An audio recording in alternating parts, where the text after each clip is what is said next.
This is such a good point. He told the police she had previously taken off / disappeared several times without telling him anything, right? But if her work shift records prove that never happened, that'd be one more proven lie.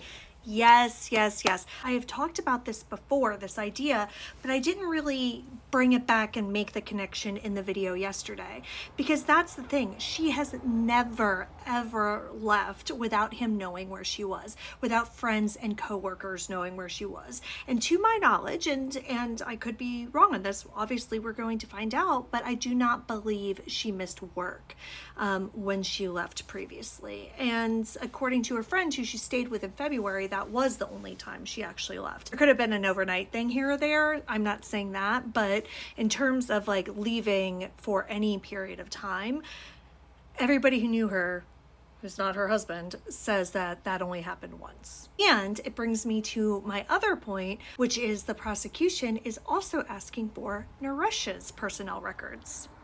I didn't get the actual document today because I saw it this morning and it's the exact same document. They just replaced INOVA with GDIT.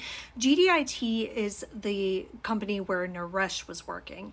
Now, this has been the source of a few unanswered questions so far in this case. The largest question was when did Naresh get fired or leave his job in whatever way? According to his attorney, he was let go shortly after Mamta went missing because, you know, he had to stay home with the baby, so he wasn't going into work, and all of the media attention. And that sounded kind of like bullshit to me, but, you know, I didn't know. And the reason it sounded kind of fake was because, yes, Virginia is a right-to-work state. We don't have a lot of employee protections, but I would be hard-pressed to believe that when you're working in an IT job as a government contractor and your wife goes missing, that they'd be like, oh no, you didn't show up, like, hit the bricks, buddy. Like, that's just, in my experience, not really how companies act unless there's something else going on. Now, Naresh has allegedly said that after this February incident where the police were called to his house, that he got suspended from work, or maybe that he even got fired at that point. I don't know, and he blamed it on Mamta because, you know, of course, nothing could ever be his fault. If some sort of suspension or something did happen, then that could be like the thin ice, and him just not showing up to work at the end of July, beginning of August could have been the straw that broke the camel's back.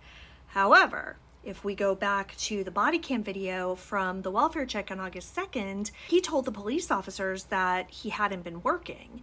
But then later in the body cam video, he was saying that, you know, he and Mamta both get up really early for work. So it's just, none of it makes sense. And it's hard because nothing he says makes sense because most of it's a lie. And, you know, when you don't pay attention to your lies, they start to contradict themselves. So I am going to be really interested to finally get to the bottom of what happened at Naresh's job and when it happened. What do you all think?